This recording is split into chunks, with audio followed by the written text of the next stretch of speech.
Immigration Breaking News. Apresentação: Law Offices of Inter de Siqueira. Olá, senhoras e senhores, tudo bem com você? Maravilha! Senhores, eu sou o professor Ayrton e eu vou comentar no nosso vídeo de hoje uma reportagem produzida pela Gazeta News, segue aí na descrição do nosso vídeo, encaminhada pelo meu irmão, Dr. Persson Heck, mestre em Direito pela Universidade de Miami, e me sugeriu esta reportagem para que a gente trabalhasse nos nossos vídeos. Maravilha, não é mesmo? Muito obrigado, Dr. Persson. Vamos lá. Contratação temporária via F1 ultrapassa números de H1B para estudante nos Estados Unidos. Linha fina. Estudantes estrangeiros geralmente usam autorização temporária de trabalho por meio do visto de estudante F1 até serem transferidos para um H1B. Maravilha.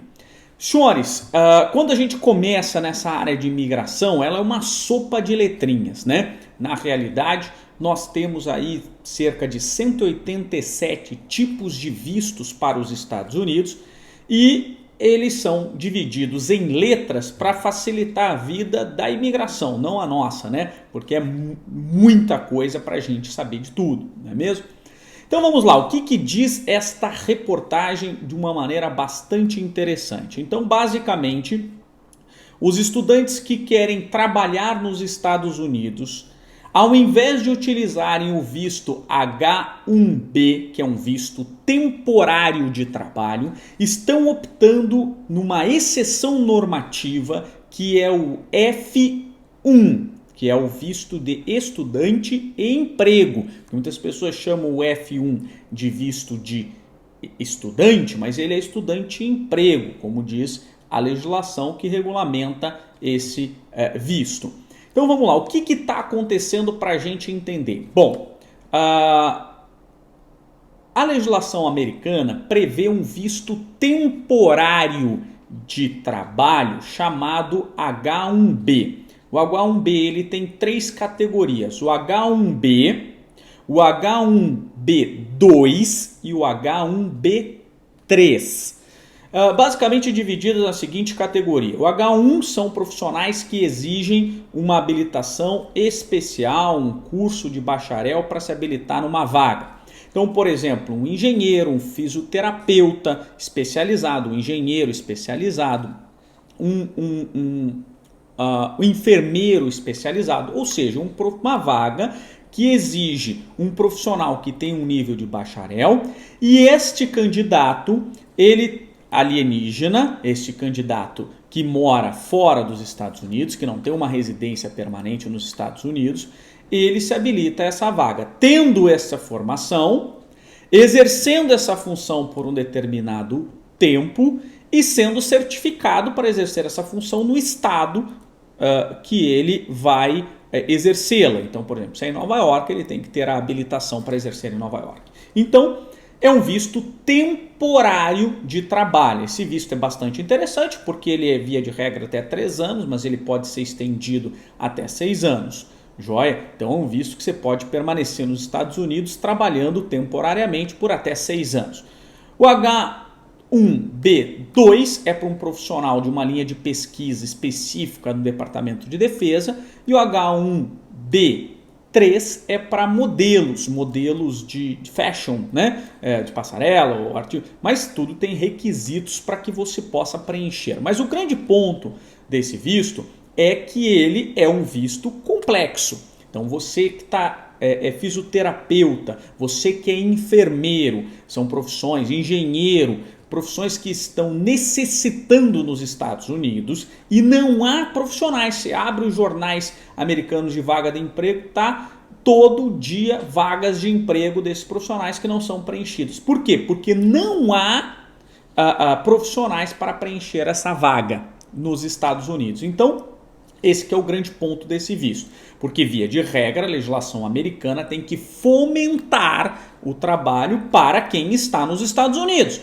Ou seja, cidadão americano, portador de green card ou quem tem work permit. Então, ele vai ter que trabalhar. Mas quando não acha, excepcionalmente se abre para o trabalhador alienígena. O que acontece? Ele já é um visto que exige uma complexidade na análise. Com a administração do presidente Donald Trump, ele enrijeceu essa análise no âmbito administrativo. Então a imigração está sendo mais rigorosa para emitir esse visto. Então o que acontece? De uma maneira estratégica, muitos estudantes, ao invés de solicitarem o H1B, eles solicitam uma exceção do F1, porque o F1, via de regra, ele serve para estudo, tanto que ele é um visto muito amplo como estudante. Então, você pode ser um estudante universitário, um estudante acadêmico, um estudante de nível médio, nível fundamental. Você pode ser um estudante de idiomas, então você pode pedir para os Estados Unidos um visto para estudar inglês nos Estados Unidos. Agora, muito cuidado. O F1 permite que você estude numa escola particular.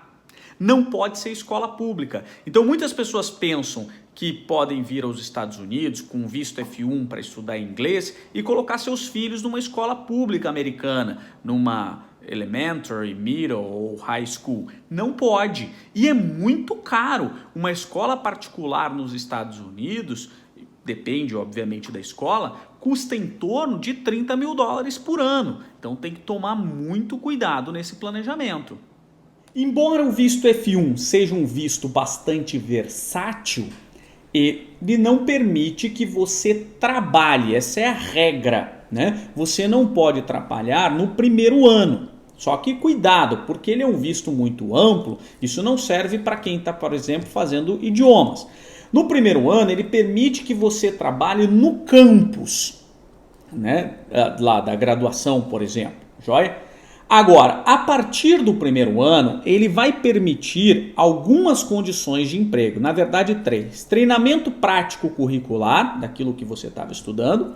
Treinamento prático ocupacional, pré ou pós-conclusão, e extensão prática de treinamento em ciências, tecnologia, engenharia e matemática. Então, são essas 3 possibilidades.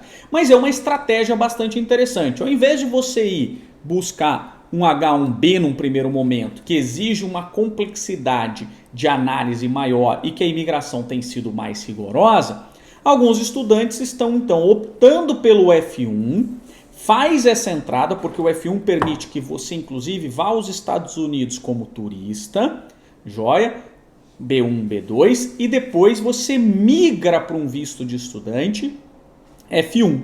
E aí você está lá fazendo um curso universitário e faz, por exemplo, entre aspas, um estágio na sua área de estudo, até que você tenha uma boa oportunidade de trabalho que te dê, por exemplo, uma possibilidade de um H1B, que é o visto temporário de trabalho, ou até mesmo de um EB3, que é um visto permanente de trabalho, né? Que inclusive te permite um green card.